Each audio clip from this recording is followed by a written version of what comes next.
¿De quién es ese caballo que lleva herradura doble? Del médico don Lodario, la gala de los doctores. Quisiera además que este acto que estamos celebrando hoy aquí no simplemente sea un acto de recuerdo a Lodario, sino que sea también un recuerdo de sentimiento y homenaje para todas aquellas personas que lucharon por la dignidad y por la libertad de nuestros pueblos. Muchas gracias a todos.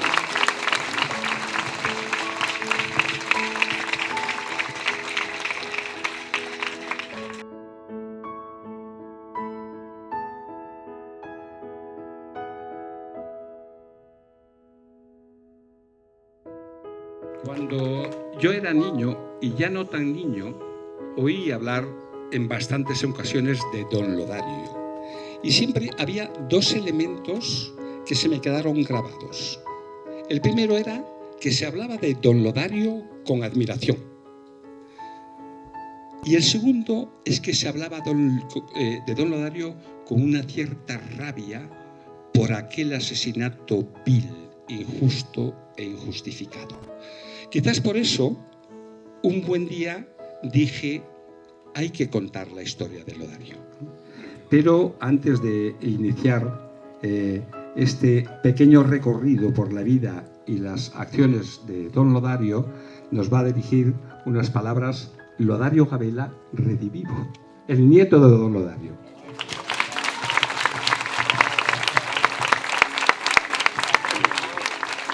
Buenas tardes, muchas gracias a todos por vuestra asistencia. Yo he leído en un par de ocasiones el libro y me he emocionado, primero por ver cómo era Lodario, ¿no? Cómo era su forma de ser, su forma de actuar, y también porque en muchas ocasiones he visto reflejado comportamientos, formas de actuar, maneras de ser de los míos, de mi familia. Realmente he aprendido, ¿no?, a decir y pensar, pues fíjate, lo que hacía Lodario, pues ahora lo hace mi primo, lo hace mi hijo, lo hace mi padre, lo ha hecho mi tía. Nos ha enseñado muchas cosas. Nos hubiera gustado que todas esas historias nos las hubiera contado Lodario en persona. Lamentablemente, todos sabéis que eso no pudo ser. No pudo ser porque alguien o algunos decidieron que no fuera. Simplemente porque él se preocupaba por los desfavorecidos. Porque hacía su trabajo como médico. De parte de la familia os queremos agradecer a todos, a los fornelos que habéis hecho posible que podamos estar aquí todos reunidos para este acto. Cuando nosotros supimos, hace años, que había una persona que quería escribir algo acerca de Lodario, jamás llegamos a pensar que iba a ser un trabajo tan intenso, con tanta delicadeza, con tanto trabajo. Realmente, Alejandro, te tenemos que agradecer, la familia, y yo te lo digo en representación de ella, todo esto que has hecho por don Lodario y por nosotros. Sabes que tienes el agradecimiento eterno de nuestra familia para ello.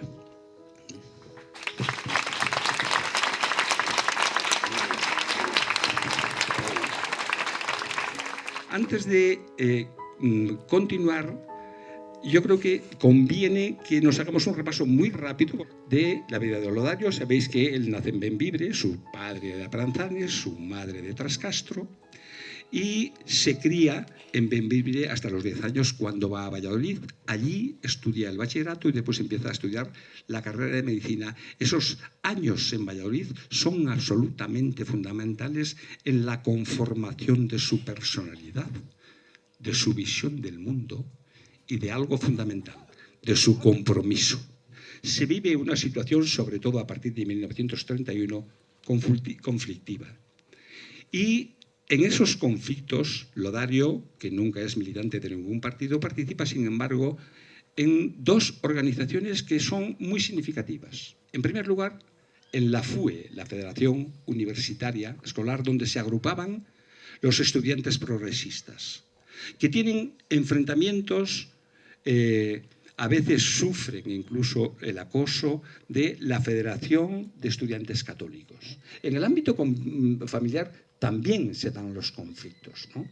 Porque es una familia amplia con diversas posiciones y eso va influyendo también en su mentalidad, va conformando su conciencia y lo va llevando a elegir. En tercer lugar, la ciudad de Valladolid vive los mismos conflictos que España en esos 5 años, pero agudizados, porque en Valladolid es donde se crean la falange española de las Jons, y ahí hay enfrentamientos, sobre todo con los obreros, con los ferroviarios, que era un sector muy amplio en esa ciudad, ¿no? Cuando Lodario tiene 20 años, el fallido golpe de Estado se convierte en guerra civil, pero él ya tiene sus opciones hechas. Y ese verano viene a Fornela y estando aquí es cuando estalla la guerra, está aquí unos meses. Fornela se convierte entonces en un espacio de solidaridad porque acogía a cientos de personas que huían de la muerte. Y a finales de noviembre se va al frente de Asturias. Termina después la carrera, le faltaban 5 años, la carrera de medicina eran entonces 7, en los 3 primeros años hace 2. Yo estoy convencido, y esto es un pequeño, de que todavía él no estaba convencido, pero después esos 5 años los termina en 3 y lo hace de forma brillante. Porque creo que en el transcurso de la guerra, cuando participa como enfermero en los hospitales de sangre, termina enamorándose de la medicina y comprendiendo que la medicina sirve para salvar vidas. Viene aquí ya, por tanto, como un hombre formado, con 26 años, en el año 1942, con un conjunto de principios y una conciencia y unas opciones acerca del mundo en el que vive, y de eso nos va a hablar un poquito Primitivo Martínez. Llega a Fornela en 1942, poco después de la fratricida guerra, cuando toda Fornela vivía, como la mayor parte de los pequeños pueblos del resto de España, en plena Edad Media, aislada y hambrienta por el racionamiento y los efectos de la posguerra. Los niños del pueblo nos arremolinamos para contemplar su brioso caballo negro que, con sus manos delanteras, golpeaba y jugaba con la tierra. Fue cuando, al levantar la vista, vimos a un hombre delgado, alto y serio descender por las escaleras. Al momento aparecieron 2 niñas hermanas caminando descalzas y les preguntó por qué andaban sin alpargatas. Porque su madre, que era soltera y no podía comprárselas, inmediatamente les ordenó decirle a su madre que mañana mismo vaya a Peranzanes, a casa de Narciso, a recoger el calzado que les dejaré pagado. Así, al día siguiente, la madre realizó el encargo y para sus hijas descalzas trajo el regalo. Con el tiempo supe que era su uso y costumbre obsequiar a todos los niños y niñas de Fornela más necesitados para suplir sus carencias de ropa, uniformes escolares, calzado, golosinas y hasta naranjas a los niños de Guímara que nunca las había visto y menos degustado. Y las veces que fueron necesarias, a caballo por los pueblos, a sus enfermos visitaba y hacía lo imposible para salvar sus vidas y que sus vidas perduraran. El talón de Aquiles de su muerte anunciada fue la atención médica que a los fugados prestaba, conocidos como rojos, huidos o maquis. Lo hacía por el implícito juramento hipocrático de atender a todos, independientemente de las ideologías y creencias de sus pacientes. Pocos meses después, en un fatídico septiembre, los niños de Faro oíamos gritos y lamentaciones de las mujeres del pueblo. ¡Ay, ay, que lo mataron y huérfanos nos dejaron! La tragedia, a hurtadillas, había entrado en el pueblo. ¿A quién mataron? Los niños preguntábamos. A don Lodario mataron, el médico de Fornela. Lodario, hombre, leyenda, mito y realidad. Uno de los aspectos que me llamó la atención al investigar la vida de Lodario era su inserción en la historia. Quería cambiar el presente para mejorar el futuro. Cuando él llega a Fornela, Fornela es un ámbito en el que el hambre y el miedo eran presencias físicas. Los asesinatos que se habían cometido en diversas fases, el dejar a un pueblo, desterrar a un pueblo y dejar abandonados a los niños menores de 14 años, las mujeres que eran rapadas para humillarlas, las mujeres que eran obligadas a tomar ricino. Lodario, cuando llega y conoce eso, con esa personalidad rebelde que le caracteriza y de la que deja continuas huellas a lo largo de su existencia, no puede permanecer al margen. Participa de la historia. Se añade a la situación que se encuentra el hecho de que un hermano suyo, con el que estaba muy unido, por el hecho de aparecer en unos papeles como militante del Partido Comunista, pero sin ninguna otra causa, es condenado y permanece en la cárcel y permanecerá durante muchos años.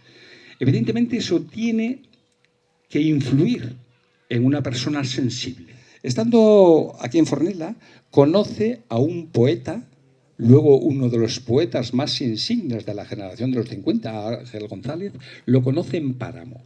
Ángel, en la biografía de Ángel González se dice que en unas tertulias se incorporaba, dice él, de vez en cuando el médico de Beranzanes, el doctor Lodario Gabela Yáñez.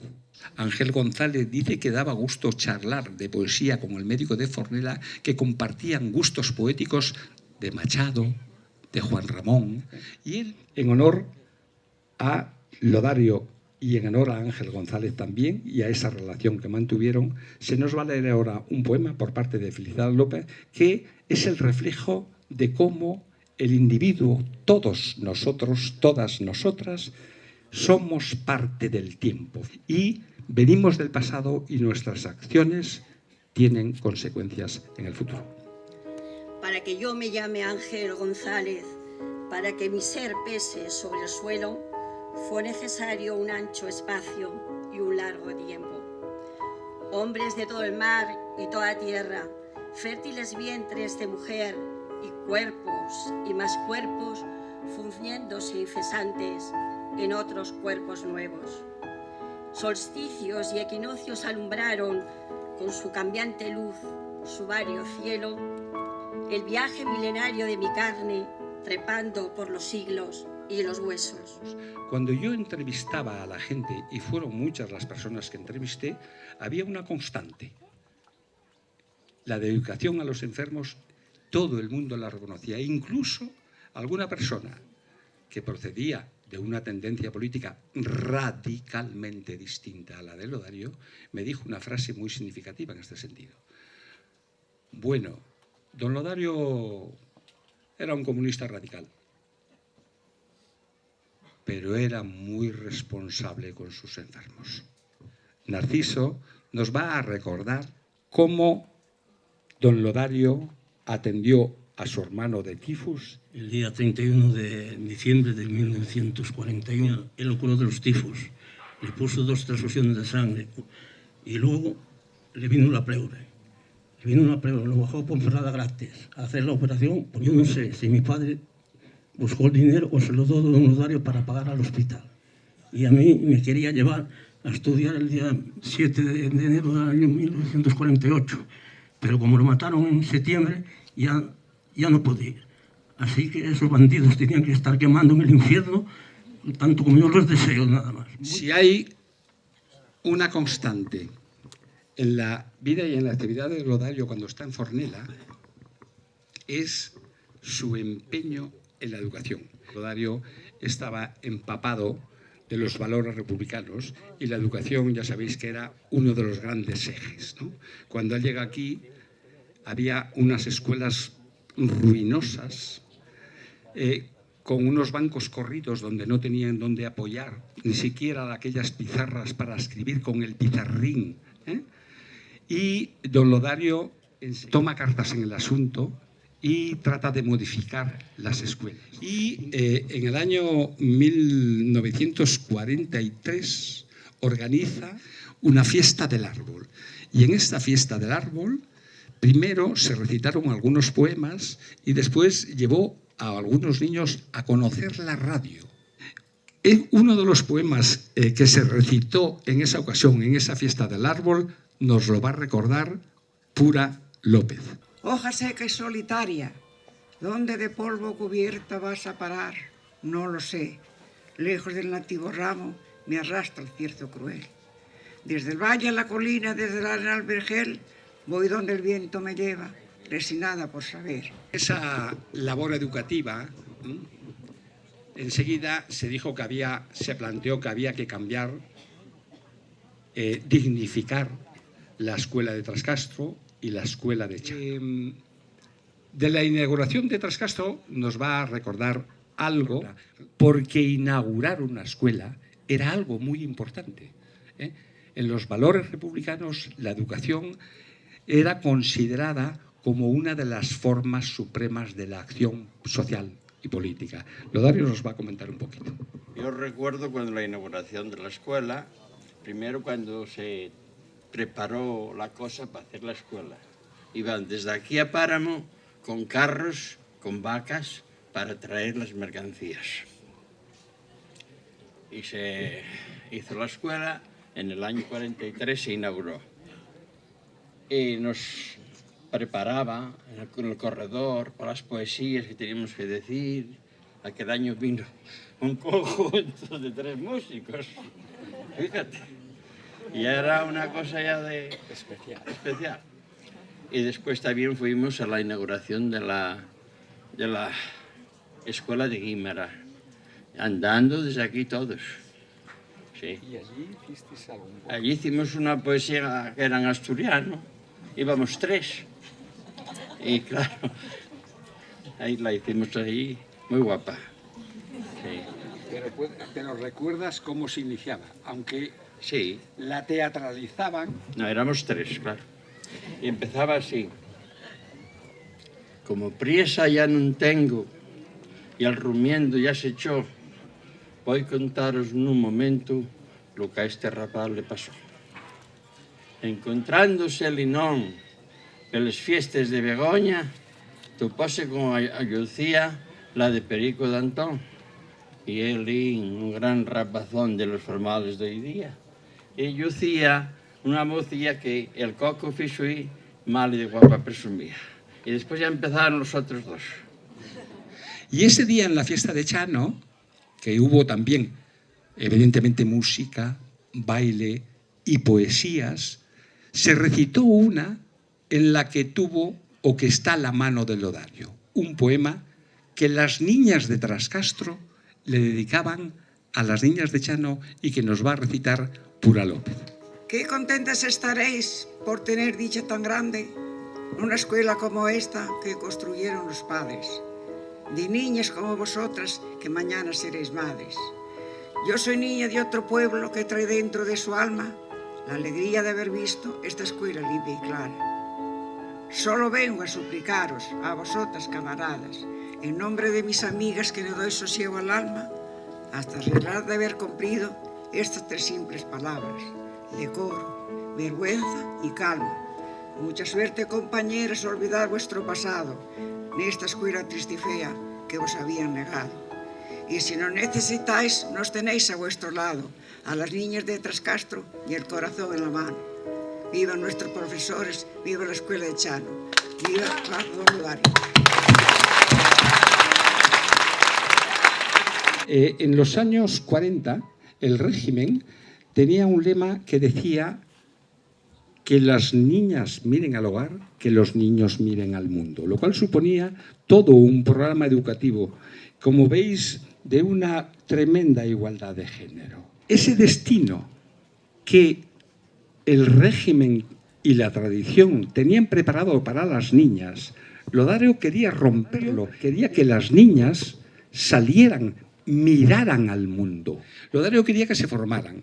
En más de una ocasión he recibido el mensaje de: si a don Lodario no lo hubieran matado, mi vida hubiera podido ser otra. El primer parto al que asiste fue un parto difícil, el padre pensaba que ya no iba a salvar a la criatura y Lodario le dijo, la vamos a salvar. Y cuando la salvó, le dijo el padre, yo que voy a ser el padrino de esta niña.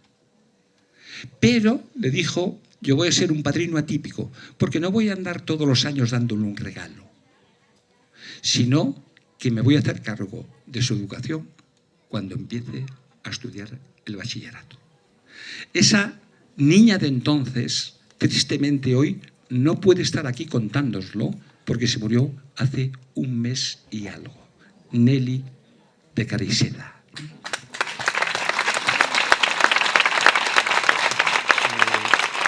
Yo creo que Lodario sufría con especial intensidad la muerte de algún niño y ponía especial interés en que no se le escapara ninguno, pero no era un dios y se le escapaban.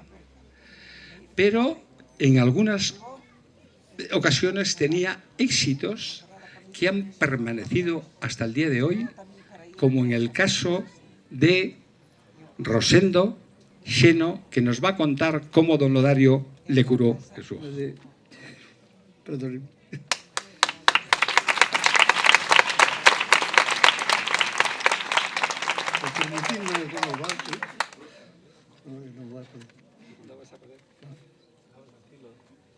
Sabid, por favor. Un aplauso para Rosendo porque la emoción lo embarga, ¿no?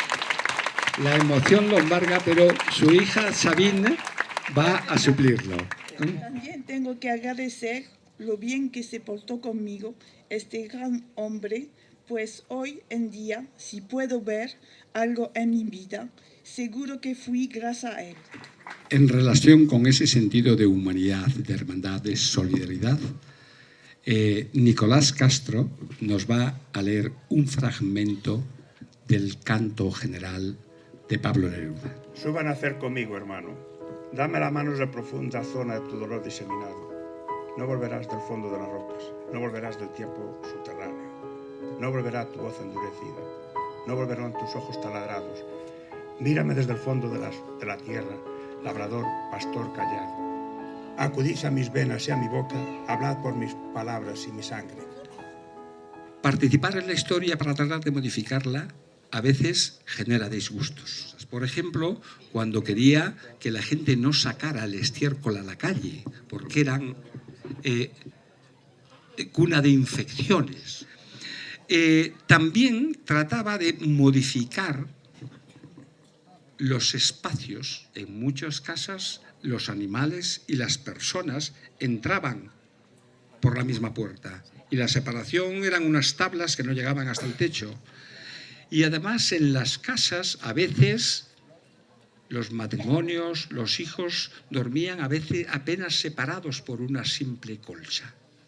Y él quería, evidentemente siendo consciente de las dificultades económicas y de la falta de medios, quería tratar de ir modificando por una cuestión de higiene y por una cuestión de decoro, que era también uno de los valores que los institucionistas solían defender.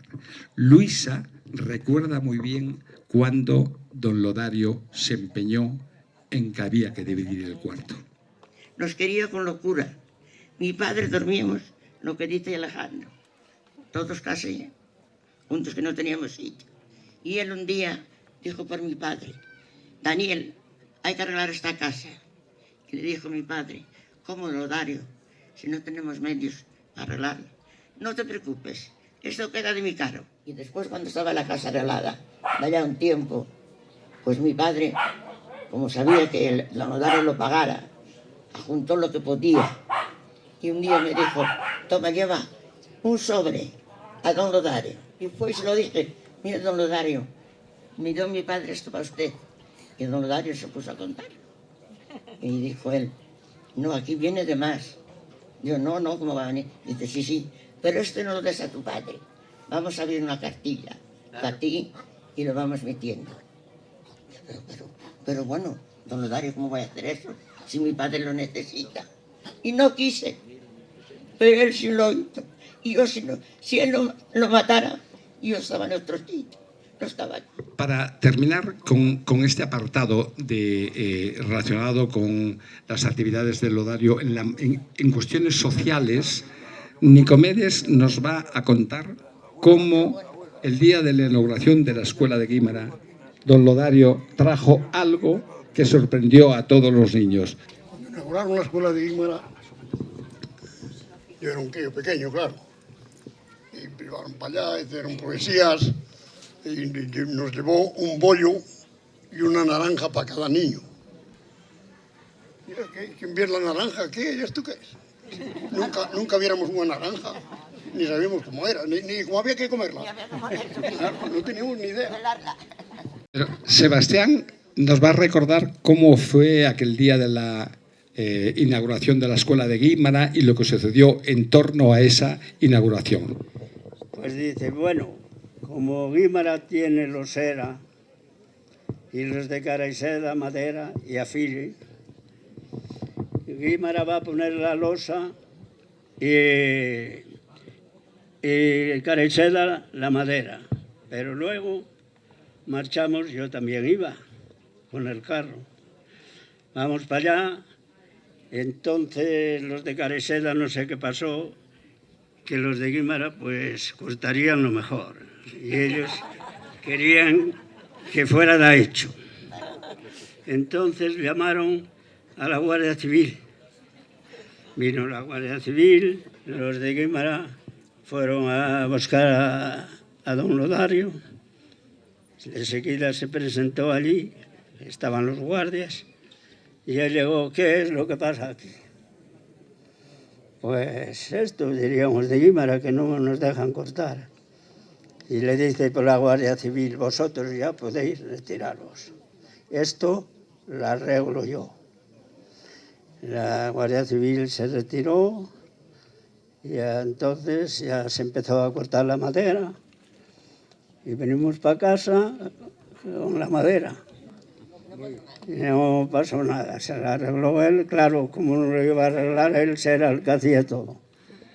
Yo os confieso que cuando me contaban cosas de Lodario, incluso con valoraciones que son absolutamente legítimas, como decir, es que Lodario era un irresponsable, o es que Lodario no midió bien, o es que Lodario no fue consciente del peligro.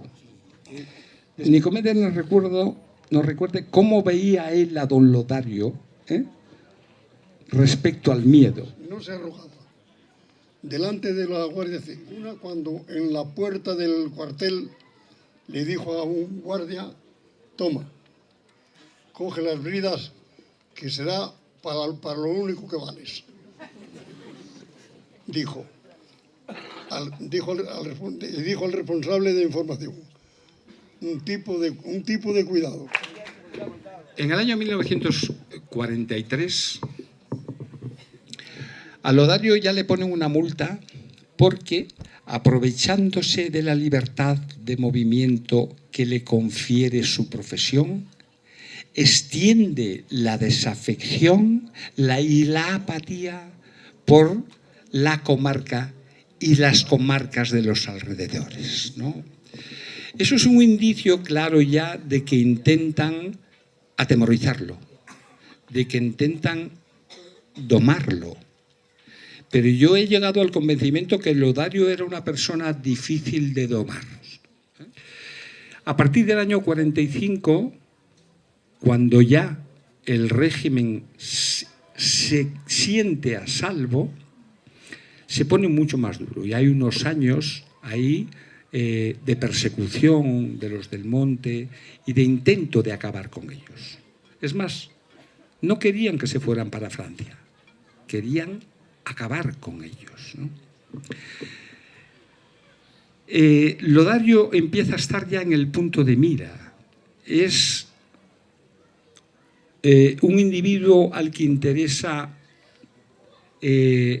o bien eliminar o bien al menos neutralizar. Culparlo no solo de curar a los del monte, sino de ser parte o incluso cabecilla de ellos.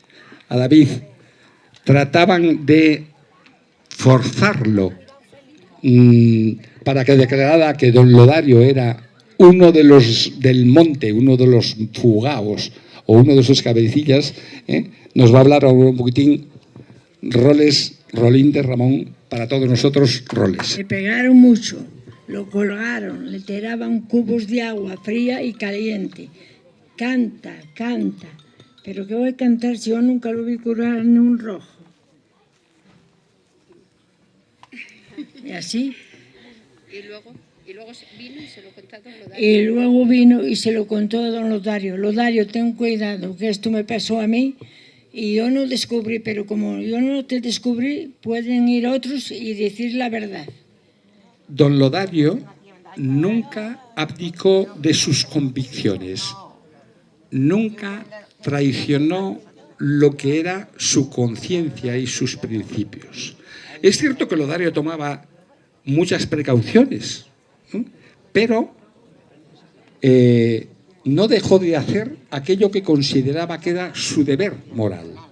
En las situaciones difíciles, en las situaciones de riesgo, es cuando las personas demuestran su valía. Como don Lodario, cuando ya estaba en el punto de mira, porque no olvidemos que en ese momento Serafín Fernández el Santeiro llevaba ya 8 o 9 años en el monte y era una pieza muy cotizada.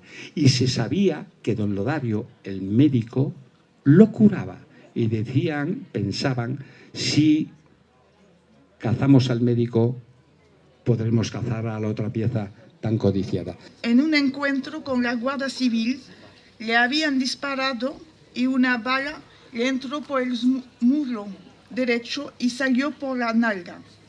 Sabiendo lo que le podía pasar, aún así, el doctor hizo el gesto de curarlo, exponiéndose a las represalias de la Guardia Civil, que lo podían detener y acusarlo de ayudar a un guerrillero. Por acabar, en mi mente, el señor don Lodario Gabela fue una persona que quiso traer a estos pueblos de Fornera un poco de luz, esperanza y bienestar, donde no había nada más que oscuridad y miseria. El día 24 de septiembre se produce el asesinato de don Lodario y eso produce una tremenda conmoción en los pueblos. Ahora, Kuki Martínez nos va a leer un poema que yo creo que refleja esa emoción de desazón, de dolor, de lo que una persona puede sentir ante aquello que nos explica y que es como un golpe de dimensiones cósmicas. Hay golpes en la vida tan fuertes, yo no sé. Golpes como del odio de Dios, como si ante ellos la resaca de todo lo sufrido se empozara en el alma. Yo no sé. Son pocos, pero son. Abren zanjas oscuras en el rostro fiero y en el lomo más fuerte. Y todo lo vivido se empoza como charco de culpa en la mirada. Hay golpes en la vida tan fuertes, yo no sé. Los pueblos van en busca de el cadáver de don Lodario. Esa noche no lo encuentran porque ha quedado abandonado entre matorrales y piornales, pero al día siguiente temprano vuelven a salir como una procesión en su búsqueda. Hay una denuncia, pero de lo que va a suceder después nos va a hablar un momento el escritor e investigador Santiago Macías. No se me ocurre un día mejor, porque esta madrugada se cumplieron 82 años del asesinato de Federico García Lorca, uno de los españoles más universales, y hoy homenajeamos aquí en Trascastro a uno de los fornelos también más universales. Lo que pasó con don Lodario es lo que sucedió con otras miles y miles de personas en toda España, y es que no solamente estamos hablando de desaparecidos. Saben que, bueno, pues que hoy, en 2018, todavía se buscan a miles de desaparecidos en España. Desgraciadamente, 18 años después de aquel día en el que se abrió la fosa de Priaranza, todavía estamos empezando a trabajar con todas las trabas del mundo, intentando no solamente recuperar a los desaparecidos, que están desaparecidos físicamente, sino que también están desaparecidos documentalmente. Y Lodario Gabela, pues, si no llega a ser por pues personas como Alejandro, con esta novela extraordinaria de la vida de Lodario Gabela, pues dentro de 50 años alguien iría al registro civil de Páramo y vería un muerto más por shock traumático, como si le hubiese caído un costero de la mina, ¿no? No hay ninguna investigación en 1947, no hay ningún sumario, no hay ninguna diligencia previa que se abriera para investigar la muerte de Lodario Gabela. Y evidentemente, pues ese asesinato, de no ser por, insisto, por los libros que van a quedar escritos y principalmente por la memoria oral de las personas del Valle, pues evidentemente nunca se hubiera sabido. Por eso sobre esa necesidad de conocer el pasado, de recuperar, de que la memoria esté viva, nos va a hablar el profesor de la Universidad de León y vicepresidente del Foro de la Memoria, Enrique Díez. ¿Dónde está la memoria histórica en los libros de texto? Porque en los libros de texto todos y todas hemos estudiado que efectivamente hubo una dictadura, que hubo un dictador, pero ¿dónde están estos héroes y heroínas como Lodario en los libros que van a estudiar los chicos y las chicas de las próximas generaciones? Tenemos una verdad histórica de dolor que heredamos generación tras generación. Es una herida abierta que se cerrará solo cuando el mundo conozca la verdad de lo ocurrido. Es en este sentido que una multitud de personas como Alejandro y de asociaciones trabajamos por la recuperación de la memoria histórica. Sabemos que todas las iniciativas que venimos desarrollando no van a cambiar el resultado de una guerra injusta. No van a eliminar el inmenso dolor que han sufrido, como hemos visto a lo largo de esta tarde, y sufren los familiares de desaparecidos. Y tampoco van a borrar los duros años de miedo, de injusticias y de humillación de quienes fueron vencidos y de todos sus allegados y familiares. Lo que suponen todas estas iniciativas, como la que hoy estamos haciendo aquí con Lodario, es la posibilidad de darle al fin voz a los que han sido silenciados durante más de 5 décadas, por el temor, por el miedo y por la represión sistemática. Acabar con el olvido y el silencio impuestos en nombre de la transición. Muchos se preguntarán por qué algo que sucedió hace tanto tiempo sigue importando en la actualidad. Importa porque no se puede construir un presente con 140.000 desaparecidos. Son como 140.000 fantasmas, espectros que gravitan sobre la conciencia de la España contemporánea. No podemos olvidarnos de estos desaparecidos, estas víctimas que están clamando justicia. Este acto rinde tributo a la memoria de don Lodario, sí, pero también es una mirada al futuro compartiendo la lucha y los valores por una república de justicia y dignidad para toda la humanidad por la que lucharon tantos Lodarios y fueron asesinados por la dictadura franquista. Muchas gracias a todas las personas que nos han traído sus recuerdos, los recuerdos de don Lodario, que han llenado este acto, que le han dado emoción. Y ahora vamos a pasar a dar cuerpo físico al recuerdo de las fornelas, de los fornelos, pero antes quiero agradecer a los que han venido desde Mondoñedo, desde Ancares, desde Páramo, desde Fabero, desde Laciana, desde Ponferrada, desde León y desde Asturias. Muchas gracias a todos y a todas ellas. Queremos agradecer de forma especial la colaboración económica de quienes habéis aportado donativos. Aparte, agradecemos a todos vuestra presencia, a Olga Gabela, cuya participación en la preparación de este homenaje no solo ha sido continua y muy intensa, sino que ha resultado decisiva para llevar a buen puerto este homenaje. Quienes estamos hoy recordando a don Lodario, queremos transitar por ese espacio moral que nos deja su ejemplo, un ámbito que se sitúa en la ribera de lo que está bien. Es conveniente y resulta necesario para mantener viva la llama de la justicia social, la libertad y la democracia. Hoy con este homenaje y este monolito damos forma y cuerpo a ese recuerdo para que siga presente en el futuro, porque usando las palabras de Pablo Neruda sobre Miguel Hernández, un poeta que murió a la misma edad que don Lodario, recordar a Lodario que desapareció en la oscuridad y recordarlo a plena luz es un deber de amor, y a ese hombre que aquel momento de España desterró a la sombra, nos toca ahora y siempre sacarlo de su cárcel mortal, iluminarlo con su valentía, darle la luz, dársela a golpes de recuerdo. Y ahora este poema de Miguel Hernández, que puede reflejar muy bien la tristeza, el dolor, la rabia y el deseo de recuperar lo que pudieron sentir en aquel momento su madre Joaquina, su hermana Florita y su mujer Inés. Yo quiero ser llorando el hortelano de la tierra que ocupas y estercolas, compañero del alma tan temprano. Temprano levantó la muerte el vuelo, temprano madrugó la madrugada, temprano está rodando por el suelo. Quiero escarbar la tierra con los dientes, quiero apartar la tierra parte a parte, a dentelladas secas y calientes.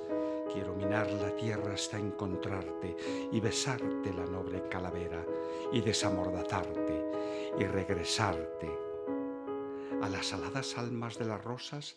Del almendro de nata te requiero, que tenemos que hablar de muchas cosas, compañero del alma, compañero.